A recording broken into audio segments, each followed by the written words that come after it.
Hello guys, eto na naman ako, parang magmumukbang na naman ang dating ko guys. Ayan, Mr. Grey Donuts. At tingnan nyo naman, Christmas na Christmas ang dating ng mga donuts. Yay! At saka ayan, sinamahan na naman ng matamis at masarap na shake. Ayan, yan yung pinili ko at saka yung chocolate.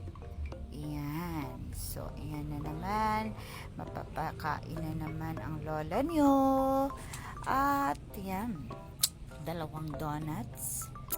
So, kasi nagre-crave kami ng medyo matamis at masarap. Kaya, ayan na naman.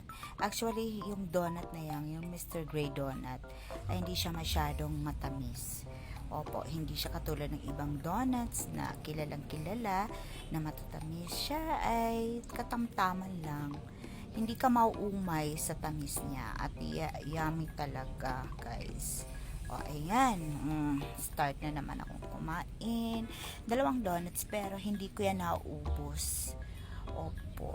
Kasi, actually, naka low carbs and intermittent fasting ako. Pero ngayon, Christmas season, daming kainan.